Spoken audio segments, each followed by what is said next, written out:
La circoncision était le signe physique de l'alliance que Dieu avait conclue avec Abraham, bien que l'alliance initiale ait été conclue dans Genèse 15. La circoncision n'a été ordonnée qu'en Genèse 17, au moins 13 ans plus tard après la naissance d'Ismaël. À cette époque, Dieu changea le nom d'Abraham, père exalté, en Avraham, père d'une multitude, un nom qui anticipait l'accomplissement de la promesse de Dieu.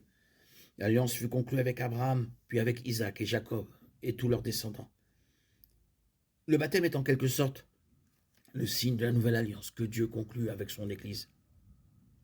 Jésus a ordonné le baptême dans la grande mission. Allez, faites de toute nation des disciples, les baptisant au nom du Père, du Fils et du Saint-Esprit. Matthieu 28, 19. Le baptême est le signe extérieur d'un changement intérieur. Il représente la renaissance en Christ.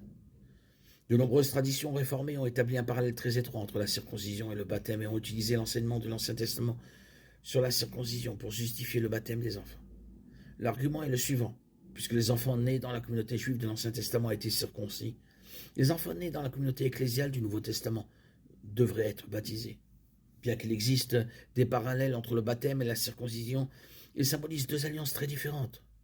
L'ancienne alliance avait un moyen physique d'entrée.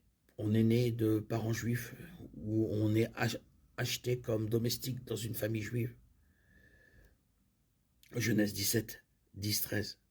La vie spirituelle d'une personne n'était pas liée au signe de la circoncision. Chaque homme était circoncis, qu'il fasse preuve ou non d'une quelconque dévotion à Dieu. Cependant, même dans l'Ancien Testament, il était reconnu que la circoncision physique n'était pas suffisante. Moïse ordonna aux Israélites dans Deutéronome 10, 16 de circoncire leurs enfants et a même promis que Dieu procéderait à la circoncision. Deutéronome 36.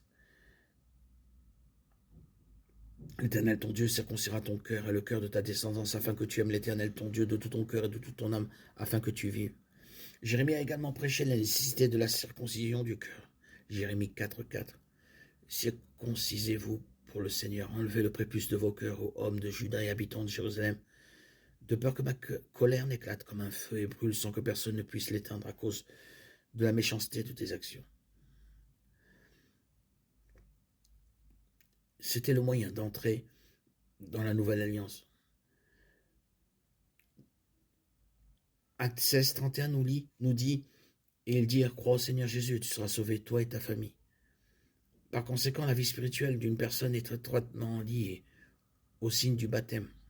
Si le baptême indique une entrée dans la nouvelle alliance, alors seuls ceux qui sont dévoués à Dieu et qui ont confiance en Jésus devraient être baptisés. La véritable circoncision, comme le prêche Paul dans Romains 2, 29, est celle du cœur et elle est accomplie par l'Esprit. En d'autres termes, une personne entre aujourd'hui dans une relation d'alliance avec Dieu, non pas sur la base d'un acte physique, mais sur l'œuvre de l'Esprit dans le cœur. Or, le juif l'est intérieurement et la circoncision est une affaire de cœur, selon l'Esprit et non selon la lettre. Sa louange ne vient pas d'un homme, mais de Dieu. Romains 2, 29.